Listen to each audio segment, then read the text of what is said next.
Hello, and welcome back to our mini course about emotions, developed by experts in emotions and mental health, as well as clinical psychologists. In the first two videos, we describe what emotions are and how to identify them. Today, we'll be looking at beliefs you may have about emotions and how to challenge them. Do you think you hold any beliefs about emotions? Do you think that emotions are generally helpful or unhelpful? Do you feel comfortable expressing your emotions? And do you tend to accept them?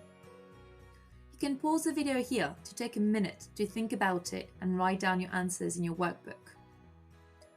While some of us think that emotions are helpful and are comfortable expressing them, some of us tend to judge our emotions. Sometimes we think, I shouldn't be feeling this way. Some people have it worse, I should stop feeling sorry for myself. Or men don't cry. Do some of these sound familiar? Some of these might.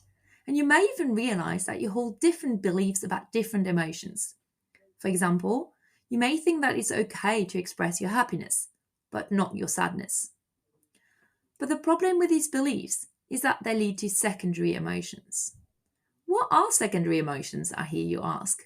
Well, they are emotions about an emotion. Yeah? Okay, let's take an example. Annie was supposed to go to the theatre with her friend. She has been waiting for 20 minutes, but her friend has still not arrived and has not texted. Annie feels angry at her friend for standing her up. This is her primary emotion, a natural response to a situation. A friend stood Annie up. She feels angry. But then Annie starts feeling guilty because she knows that her friend was looking after her poorly mom today, and maybe something bad happened, so she shouldn't be feeling angry. And this is a secondary emotion, an emotion about an emotion. Another example is when John from the previous video was feeling excited about his excellent grades, but then felt guilty for being excited because he felt he didn't deserve it. Or when you feel angry at your partner for not washing the dishes and then feeling ashamed at having shouted. But why do we have these emotions? How do they come about? Sometimes it can be because we grew up in an environment where emotions were ignored or responded to negatively. If you can't show a happy face, don't show a face at all. Sometimes it is because the world around us is sending a message that we should all be happy, so we tend to try to ignore or judge our emotions. I should not be feeling this way, I should just be happy. Sometimes it can be because we are scared that acknowledging that things are difficult will make us look weak. Or we may feel concerned that we are overreacting and selfish. Okay, so now you know what secondary emotions are, but why should we even care?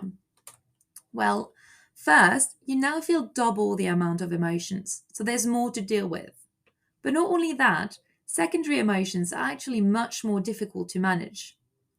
If you recall the first video, primary emotions are a natural response to the environment. They are short-lived and they help you achieve goals.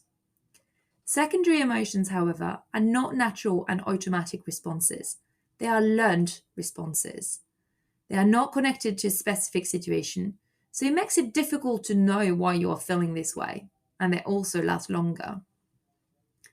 In the example from Annie earlier, her friend stood her up, but her lingering emotion is guilt, not anger, so her brain cannot make sense of what is happening and what to do about it.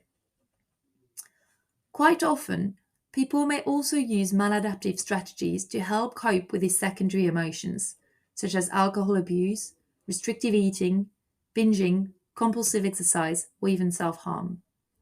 So what can we do about them instead? You can start by identifying beliefs as they occur. This will help you learn how beliefs work for you and what form they take. It will be difficult at first, but then eventually you'll be able to catch yourself doing it, and after some practice, you'll be able to stop judging your emotions and take them for what they are, a natural and normal response to a situation.